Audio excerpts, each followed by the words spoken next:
गुरुदेव जय जय गुरुदेव। ओम जय गुरुदेव जय जय गुरुदेव।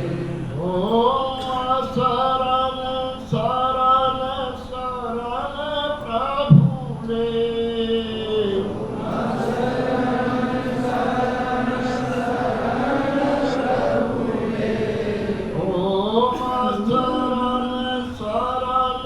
शरण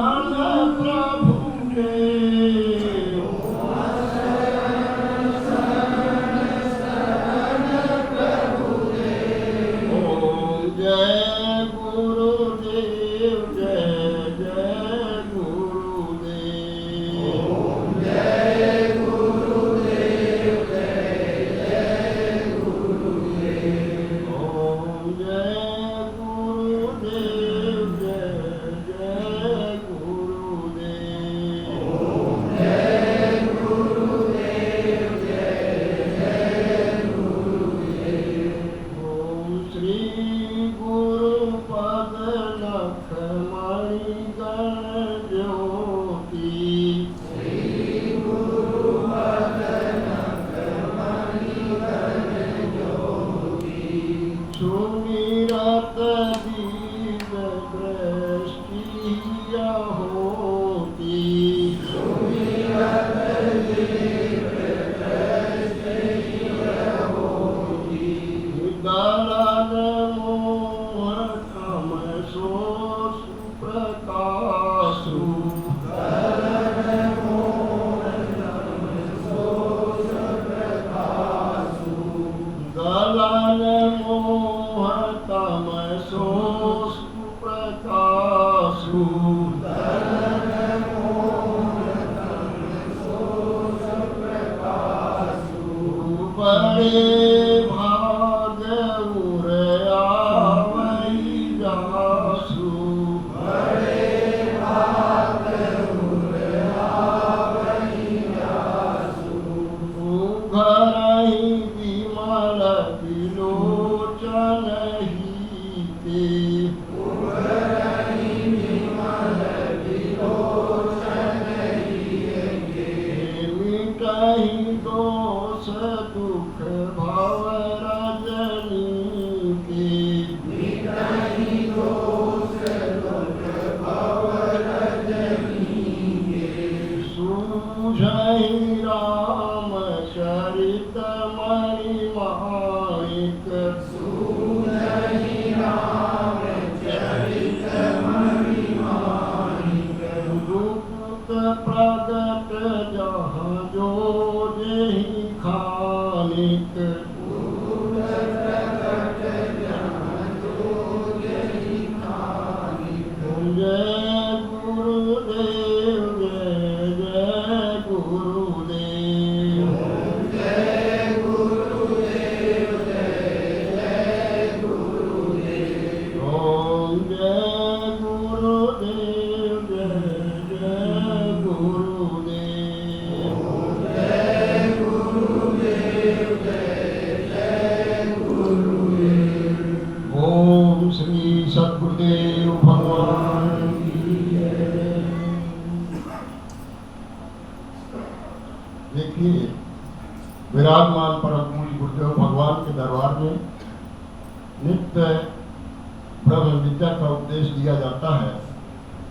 किसी के साधक या संत के मन में कोई प्रश्न हो, कोई साधनात्मक उलझन हो, उसका समाधान कारक उत्तर पूज्य श्री की कृपा से मिलेगा।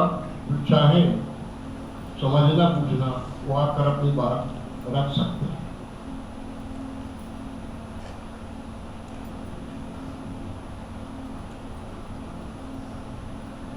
कल एक बात प्रकाश बाबा जी कह रहे थे कि हम पूज्य श्री के आज्ञा के अनुसार जो टूटी फूटी सेवा शरीर से बनती है वो करते हैं, नाम जपते हैं, प्रयास करते हैं, ध्यान भी लग जाए, लेकिन क्या बिना कृपा के सहारे पार लग सकते हैं, या कि कोई और ऐसी युक्ति है इसके आगे की जिसको अभ्यास में लेकर हम देह की आसक्ति और देहाभिमान को खत्म कर सकें। ऐसी बात कल कह रहे थे, आज भी मेरे से यही लगता है। सामने संकोच करते हैं, मर्यादा में डर लगता है। उन्होंने कहा था कि सच किया जाए ये बात पूज्य श्री के द्वारा समाधान है। प्रकाश बाबा जी का प्रश्न है, क्या? वो कह रहे हैं कि जो टूटी फूटी सेवा बनती है वो करते हैं, नाम भी लेने का प्रयास करते हैं, लेकिन देह का जो अभिमान है, देह की जो आसक्ति है वो कम नहीं हो रही। क्या इतना ही प्रयास करने पर कृपा के सहारे पार लग जाएंगे, कुछ और 10 रोज में कम हो जाए, 1 रोज में कम हो जाए।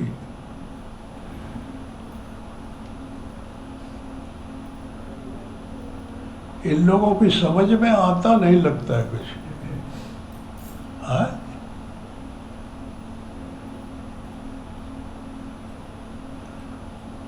जन्म जन्म का आसक्ति मोह माया में हो गई है।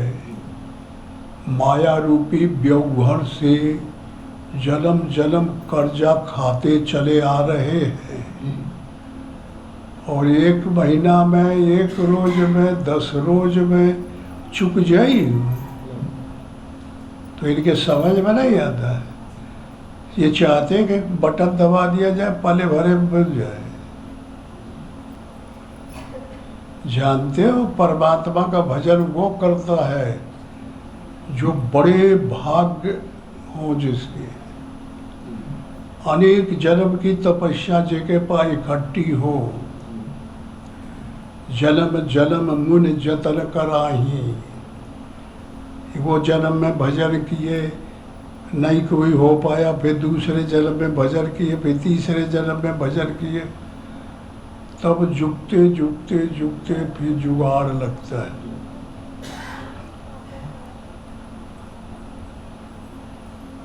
ये ऐसी लाइन नहीं है कि कल यहाँ एडमिट हुआ, भर्ती हुआ और 10 रोज 15 रोज में जल्दी डिग्री मिल जाए और जल्दी से जाकर के ना बेईमानी शुरू कर दे। ये तो जन्म जन्म का खेल है। ये तो जब तक अब उनसे यह प्रश्न हमारा है, जिनका ये प्रश्न है कि सेवा करें और सेवा करते हुए, नाम लेते हुए जो हमारा क्रम चल रहा है, क्या इससे हमको शांति मिल जाएगी? मिल जाएगी तो कितना टाइम लगेगा, और फिर क्या हम कैसे इसमें लगन बढ़ा सकते हैं? ऐसा प्रश्न बनाना चाहिए। वैसे प्रश्नकर्ता बहुत बुद्धिमान होना चाहिए। वक्ता से, प्रश्न उत्तर देने वाले से बुद्धि ज़्यादा प्रश्नकर्ता की होनी चाहिए, ऐसा नियम है। तब उसे प्रश्न इन लोगों से बनता नहीं, किसी से प्रश्न बनाना पड़ता है। तब प्रश्न उत्तर देने वाले की मेहनत नहीं पड़ती। समझ रहे, जानते ही नहीं। ये तो प्राइमरी में भर्ती होने वाले हैं, वही में इनके हाथों पे छड़ी लगती रहे और मुर्गा बने पड़े रहे। लड़काओं को मुर्गा बना देते थे ना पहले, हैं? कहो चतुर्वेदी, मुर्गा बने रहते थे। जो नहीं याद करता, जो नहीं मन लगाता पढ़ने। हाँ, तो वही समाज है जो रत्ती किस्म के हैं, बेवकूफ़ टाइप के हैं, उनको माया में रगड़ना अच्छा रहता है। परमात्मा का ये नियम है, ये समझे? अब बताइए, ध्यान कहते हम ध्यान करते, ध्यान में बैठते और सो जाते। ये कौन ध्यान की प्रक्रिया है?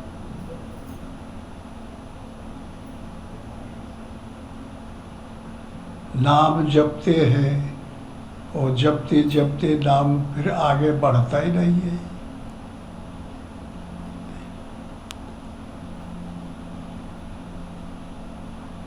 अब एके लिए त्रय में कत्र संयम, 3 चीजों का संयम होता है। एक गुरु की कृपा, परमात्मा का आशीर्वाद और अपनी मेहनत, ये 3 है इसमें। अपना परिश्रम, अपनी साधना, अपनी लगन, ये स्वयं साधक जिम्मेवार है। और अनेक जन्म का संस्कार होगा तो प्रारब्ध परमात्मा जिम्मेदार है उसका। और बाकी जो कमी होगी किसी प्रकार की तो गुरु जिम्मेदार होता है। तो गुरु कैसे जिम्मेदार? जब कोई प्रश्न करता हो, साधक हो, लगन हो, तो गुरु को जगाए, बार बार प्रेरणा करे, तो गुरु को प्रेरित करे, तब गुरु पात्र पाके अधिकार देते। कुपात्र को दान नहीं दिया जाता, सुपात्र को दान दिया जाता है। जब अधिकारी होगा, आरत अधिकारी जहाँ पावे, तो गूढ़ तत्व न साधु दुरावे। कितना भी गूढ़ रहस्य हो जो कि समाज में बताने लायक नहीं है, वो आरत और अधिकारी पाते तो उसको खोल देते, उसको बता देते।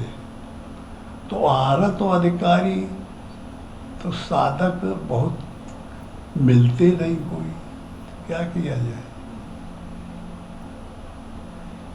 मम गुण गावत पुलक शरीरा, रामायण में कहा गया है आरत के लक्षण। मम गुण गावत पुलक शरीरा, गद गद गिरा नैन बह नीरा। करुणा आए, पुलकायमान शरीर हो जाए, बगैर पेट का शरीर हो जाए, रोए खड़े हो जाए शरीर के, तो आवाज निकले नहीं, कंठ गदगद हो जाए, आंसू बहने लगे आंख से।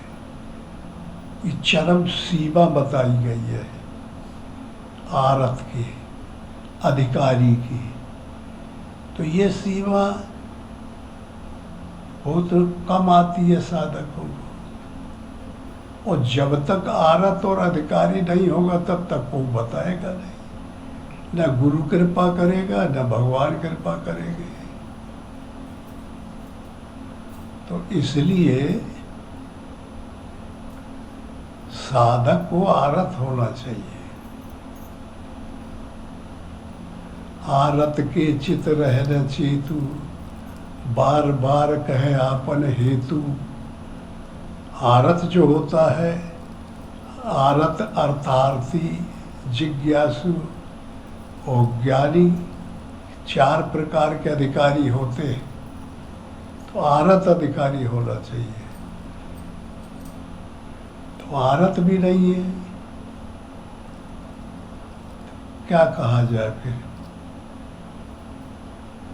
उसका उत्तर तो यही है कि नाम जपे और सेवा करे, और नाम जपने के बदले में कुछ लेना, और सेवा करे, और सेवा के बदले गुरु महाराज से, भगवान से कुछ डिमांड न करे कि मुझे ये मिल जाए, ये मिल जाए।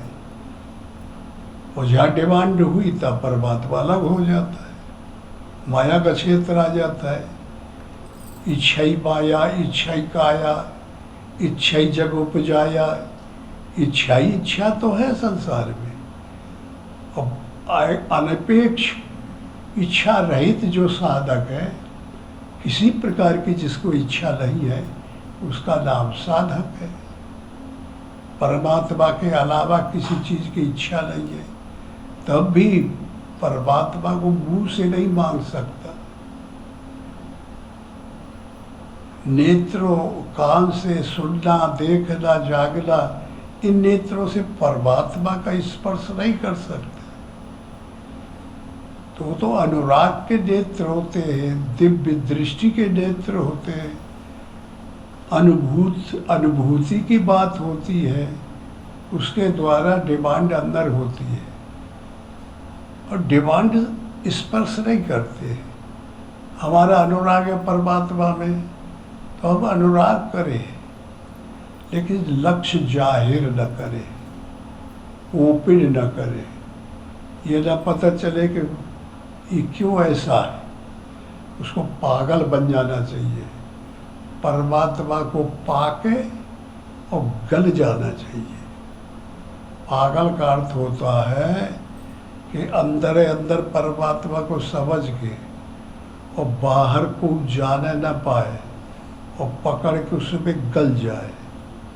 अपने को जैसे बर्फ गल जाती है, परमात्मा रूपी पानी बन जाता है और संसार रूपी बर्फ गल जाती है। ऐसे जो गलता है उसका नाम है साधक। उसको कहते हैं आरत, अधिकारी, पात्र। तो इसलिए निरंतर, नैरंतर कोई अवधि नहीं, काल करके बाधित नहीं, निरंतर लगे रहना है। जन्म जन्म लगे रगड़ हमारी। हमको ऐसा नहीं कि भगवान 10 साल में आप दर्शन दे दो फिर बस ठीक हो जाएगा, 15 साल में दे देना तो ठीक हो जाए। अवधि नहीं, परमात्मा ये सबसे परे है।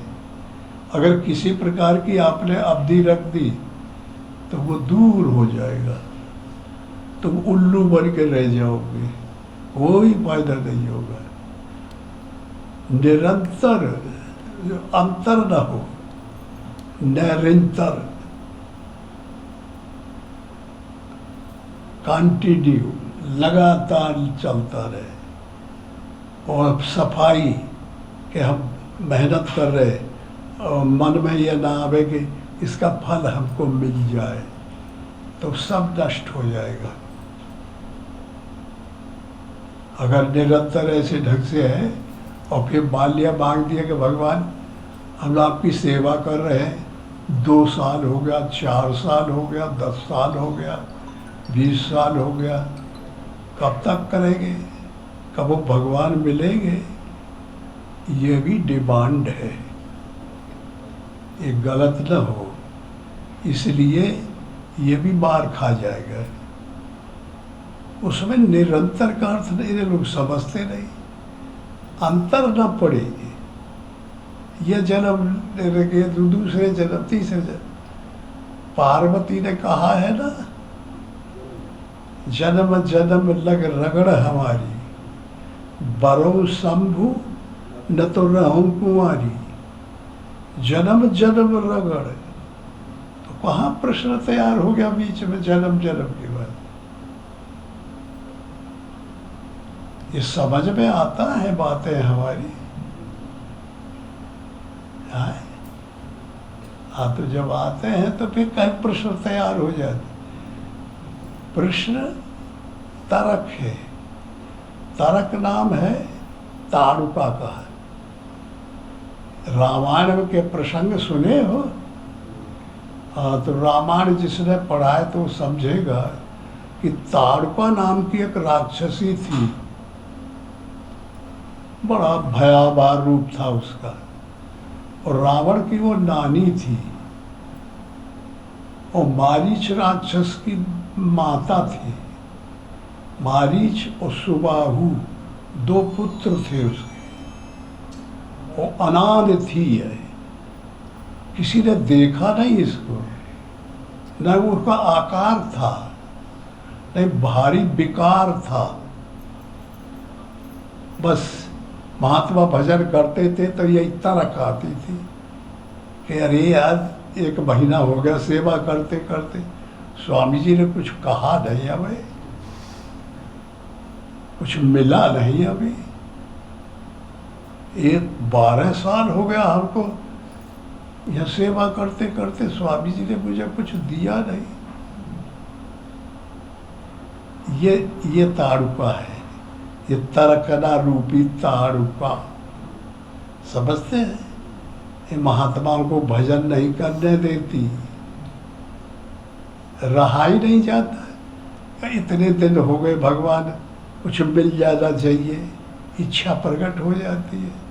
और इच्छा काल आए, इच्छा नासवान आए, और बगैर इच्छा के रह ही नहीं सकता कोई। जब भी इतने 12 साल रहे संत की टोली, तब मिले एक हंस की बोली। तो इतने दिन में तो हमको कुछ मिलना चाहिए। तो डिमांड हो गई, मांग हो गई, तो सब जो किए थे वो ली पिले चौपट हो गए। अब फिर नई भर्ती करो उसको। और जब जब पुण्य कमाया और कमा के जब इच्छा में बेच दिया, अब फिर खाली हो गए। फिर एडमिट करो, फिर शुरू करें। ये नहीं कि सब चौपट करके बैठ जाते, जहाँ इच्छा हो जाती। अनपेक्ष रूप से निरंतर लगा रहना चाहिए। संसार में रहते रहते रहते रहते इच्छा इतनी प्रबल हो गई है कि कदम कदम पे इच्छा रहती है, कदम कदम पे परिणाम रहता है, फल रहता है। ये कर लिए तो इतना मिल जाए, आदत बन गई। माया में रहने की आदत बन गई। माया रूपी व्यवहार से ऋण लेने के लिए आदत बन गई। उनके पास तो पैदा है नहीं, खेती वगैरह खाने को भी नहीं है, पहनने की भी नहीं है, तो सब व्यवहार रूपी माया से लेते हैं सब। यू मिल जाए, वह मिल जाए, यू मिल जाए, वह मिल जाए। तो जानते हैं कि व्यवहार कितना बुद्धिमान होता है। एक व्यवहार से तुम लोगों ने लेके देखा होगा, तो 1000 रुपया लिए होगे तो 10,000 बना लेता है, बनाता है।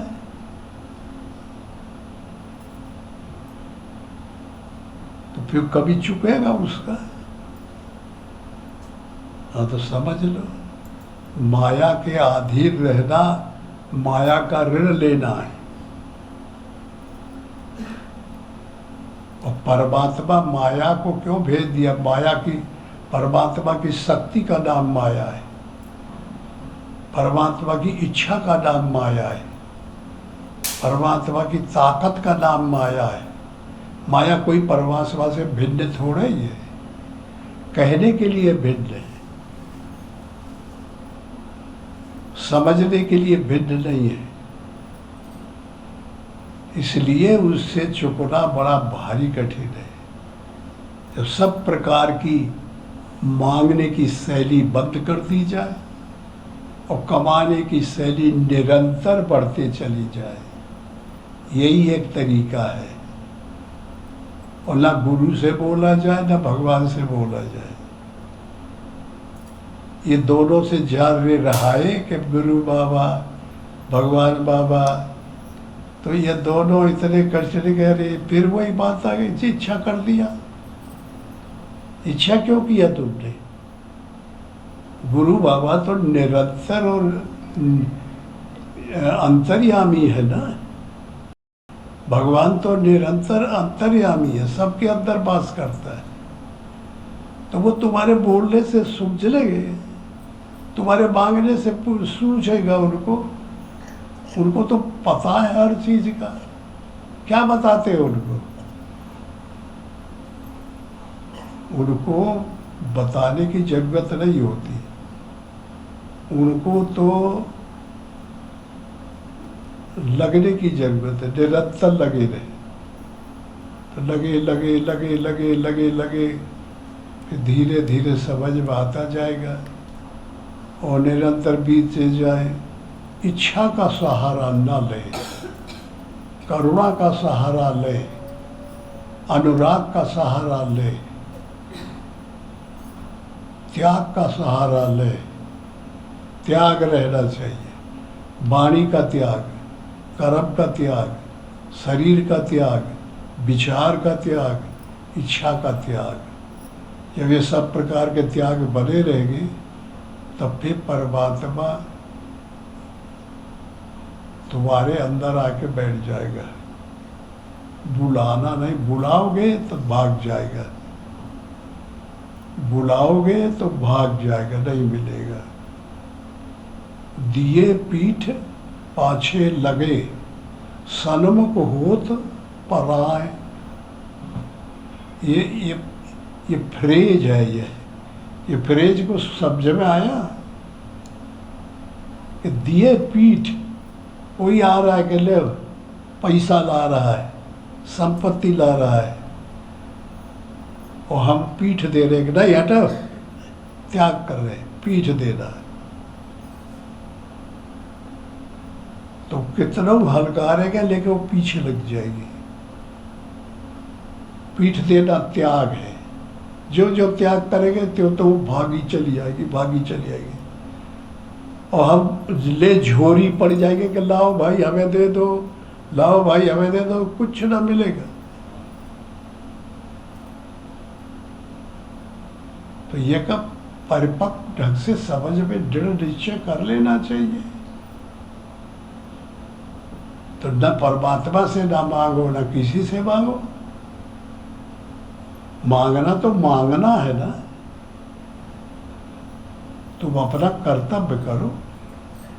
तो जो साधक कर्तव्य करता है, कर्तव्य को श्रेय मान लेता है और सबको गौण मान लेता है, वो साधक है, ओके कोई दिक्कत नहीं आती। देखे रामायण में जब राम और सीता और लखन जा रहे थे तो कहाँ मिले, चित्रकूट से आगे बढ़े तो पहुँचे कहाँ, अनसुईया।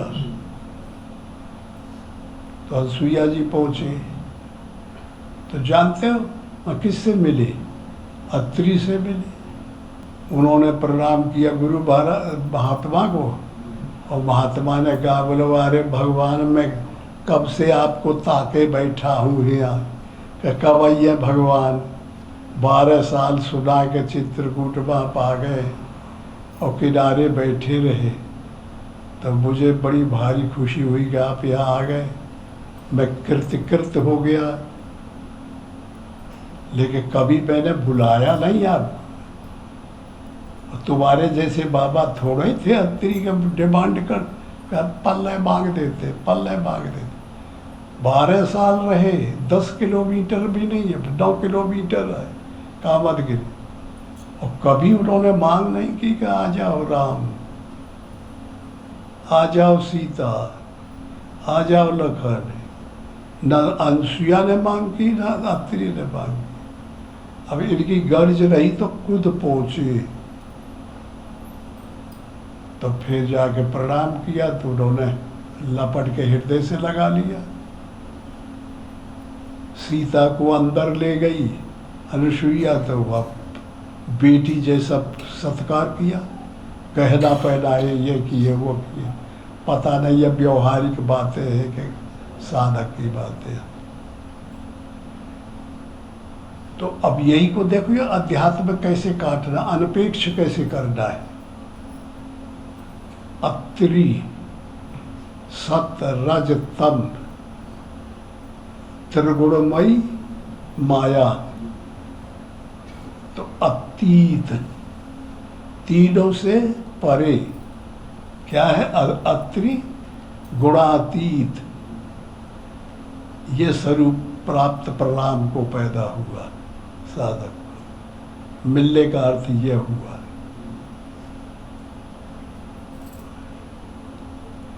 कामना का दमन करते करते करते साधक और फिर जाके प्रोग्रेस को प्राप्त हुआ। गुणातीत, अनसुईया, सुईया कहते हैं माया को, अनसुईया माया से अलग हो गए। और वहाँ उनको मिला कि देखो राम, आगे जाओगे तो तुमको बहुत बड़ा बिगिन आएगा। विराध राक्षस पहले ही अत्रि ने बता दिया था, पहले ही अंदर तुम्हारे अंदर जो गुरु बाबा है वो बता देगा। अब गुरु बाबा को पकड़ के अंदर तो बैठाओ तो तुम और गुरु बाबा दोनों अभेद हो जाएगा। गुरु बाबा बाहर रह ही नहीं जाएगा, पूछे की जरूरत न पड़ी, और परमात्मा आत्मा हो जाएगा। और जो अलग परमात्मा बना रहेगा साधक से, अलग गुरु बाबा बना रहेगा, तो व्यवहार बनेगा, पूछना पड़ेगा, रोना पड़ेगा, लेने देने पड़ेगा, तो फेल हो जाएगा साधक। असली साधक गुरु और अपने को एक तानता कर देता है, एक तानता। गुरु बाबा को पहले आसन लगा के हृदय में और बैठा के ध्यान करना पड़ता है, बार बार हमने बताया है। और ध्यान करते करते करते गुरु बाबा तुम्हारे हृदय में पात्र पाके जम जाए, तो बाहर थोड़े गुरु रह जाएगा, कोई से पूछना पड़ेगा, वो तो वहाँ की वहीं क्रिया करने लगेगा। परमात्मा तो तुम्हारी आत्मा का स्वरूप है ही है। अभेद हो जाता है, भेद नहीं रह जाता। बताने में ये सब अलग आ जाते हैं, लेकिन बताने अनुभूतियों में, अनुभव में एक हो जाते हैं। समझ में नहीं आती तो इसका मतलब है कि तुम्हारी योग्यता बहुत नीची है। प्राइमरी के तुम पढ़ने वाले हो और ये बीए एमए की बातें हो रही हैं, तो बीए एमए की बात प्राइमरी के दिमाग में आई है। अगर नहीं आती है समझ में तो ये अर्थ आएगा, कमजोर पाए जाओगे। और जो आती है समझ में तो लगना चाहिए, नहीं आती है तभी डिमांड बनी हुई है। सुतीक्षण अगस्त कुंभज ऋषि के चेला थे, मालूम है? हाँ, बता दिया, निकल पड़े।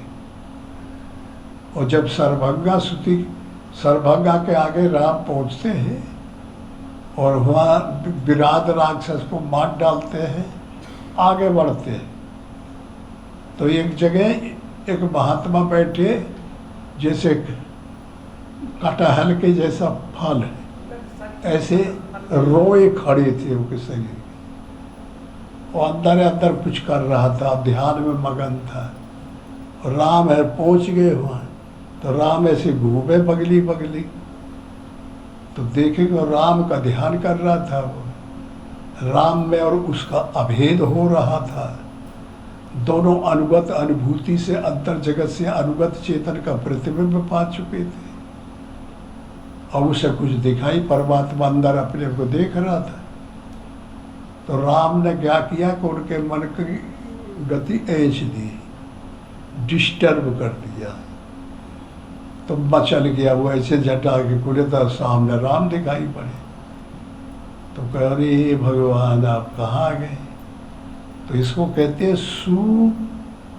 अच्छा तीक्ष्ण तीव्र मेडिटेशन, ध्यान, सुतीक्ष्ण ध्यान। ऐसी परिस्थिति में राम पहुंच गए, साधक पहुंच गया। और जब ऐसे सुतीक्ष्ण ध्यान में लग गए तो तत्काल कुंभज ऋषि मिल गए। कुंभज नाभि कमल जागृत होगा, स्वधिष्ठान, मूलाधार, स्वधिष्ठान, मणिपुर, ये कमल मिल गया।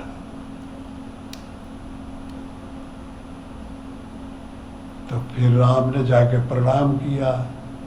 अब व्यवहारिक बना रहे, उसको कहानी बना रहे, गद्य रूप में, पद्य रूप में लोगों को सुनने के लिए। तो फिर बाहरी बात जोड़नी पड़ती है, अंदर जगत की बातों में बाहरी बात लानी पड़ती है। तो फिर देखिए प्रार्थना की है, तो कहे भगवान आप तो तीनों काल की जानते हैं। राम, उन्होंने कहा कि राम जो तुम जिस हेतु से यहाँ आए हो वो सबसे उत्तम यही जगह है। यहाँ तुम परकुटी डाल लो और यहाँ ही रहो, गोदावरी के किनारे। गोदावरी के किनारे रहे परण ग्रह छाए, पत्तों की छानी बना के और रहने लगे। और कह दिया कब यहाँ चौकी है। किसकी चौकी थी? तो चौकी थी नजदीक, वह 14,000 राक्षस रहते थे। समझ लो, 14,000 राक्षस। तो अब देखिए इसी को अध्यात्म बना दिया जाए तो पंचवटी, गोदावरी कहते गो नाम इंद्रियों को, इनके बड़ी इनके पास। और पंचवटी, पंचवटी कहते क्षेत्र जल अग्नि पवन और आकाश, 5 तत्व का ये शरीर बना हुआ है। इसी में रहो, इसमें रहने से सबसे नजदीक मिलता है। राक्षस जल्दी मारे जाते हैं, जल्दी अपना उद्देश्य पूरा होता है, जल्दी अपने को फिक्सेशन मिलता है, स्वरूप की स्थिति मिलती है। और जो बाधाएं डालने वाले हैं, मोह रावण क्रोध कुंभकर्ण काम मेघनाद इत्यादि, सब मर जाते हैं।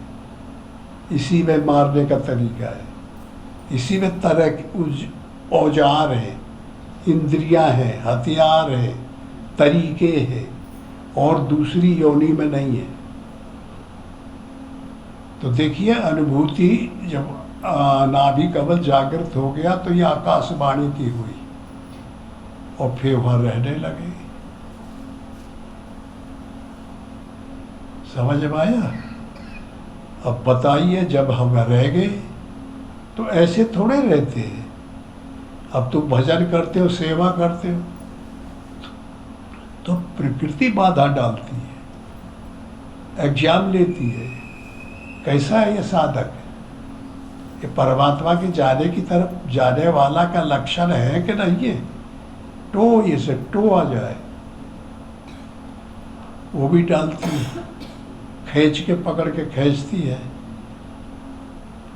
अब खींचती है, ले जाती है पता नहीं कहाँ, उड़ा के। चलते रहते हैं ना, साधक ही तो हैं जो भाग गए, अब डिस्टर्ब हो गया उनके साधन में। घूमने में दूसरी प्रक्रिया आएगी, ये प्रक्रिया न रह जाएगी। न बैठ के भजन कर पाते होंगे, न ध्यान कर पाते होंगे, न सेवा का सौभाग्य मिलता होगा, सब तीनों से वंचित हो गए। लिखा है संत सुखी विचरंत मही, लेकिन आधी चौपाई तो अच्छी है, सब संत सुखी विचरंत मही, विचरने में ठीक रहता है। सन्मान निरादर आदर ही। अब बताइए तुम विचर गए और कोई तुम्हारा सम्मान किया कि बाबा जी कहाँ से आए? अरे कहे भाई इधर से आ रहे। हाँ, अरे कुछ खाए पिए हो? कि नहीं कुछ मिला नहीं है भक्त भाई, क्या किया जाए, बहुत क्लांत है, थक गए हैं, बहुत परेशान है। अच्छा बैठो बाबा, तो वो 2 रोटी ला के दे दिया, सम्मान है। और कहीं गए और जाके कहे कि भाई भिक्षाम दे ही, तो फिर लेके निकली 50 गाली दिया कि देखो बाबा थोथुआन साहब मुटार, और रोटी मांगत फिरे थे, काम नहीं करते जाके। परमात्मा जब शरीर दिया तो बेवकूफ घूम रहा है, तो ये सहन करना पड़ेगा। सहन करने की ताकत है। फिर यहू गाली दिया। अब हर जगह क्या होता है कि बाबा आए, अब वो बाई रोटी नहीं दिया, तो वो गाली दे रही है, तो बाबा कह रहे धरे रहो, हम दूसरी जगह से मांग लेंगे। बड़ी दानी आई, 50 टक गाली दे रही है, तो वह लपट पड़ा, माही तो लपटी पड़ी, वो बाबा लपट पड़ा, चले गए नरक में दोनों के दोनों।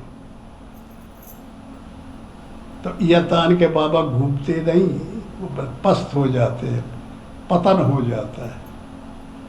घूमने में बड़ी ताकत चाहिए। कहीं सम्मान निरादर हो गया, निरादर में ये हाल होता है, और कहीं सम्मान निरादर आदर ही।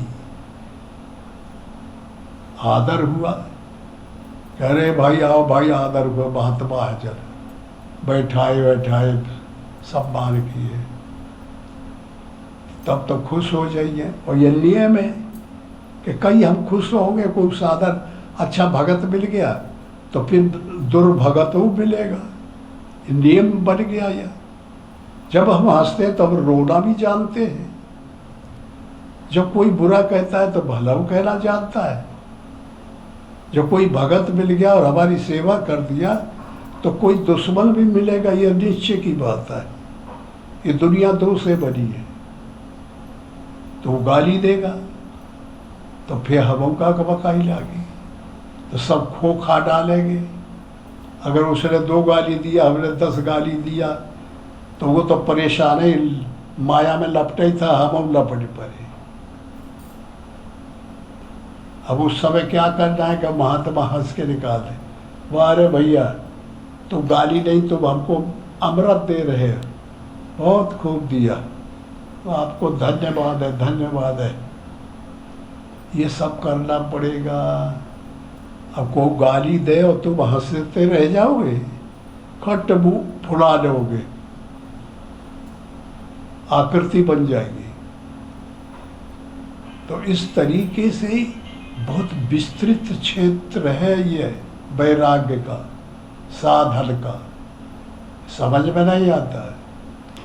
शरीर के लिए डिमांड करो, कपड़े के लिए डिमांड करो, खाने के लिए डिमांड करो, फिर परिणाम के लिए डिमांड करो, फिर रूप के लिए डिमांड करो, फिर कल्याण के लिए डिमांड करो। डिमांड तो डिमांड है, डिमांड तो मांग है, इच्छा है।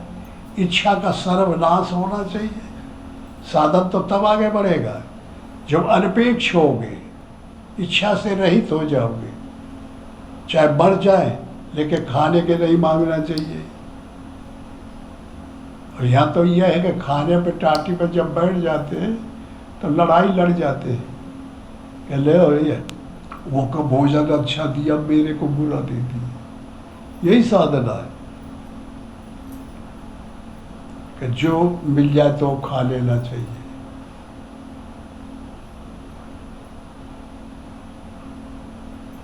जो रूखी रोटी मिल गई, रूखी खा लो।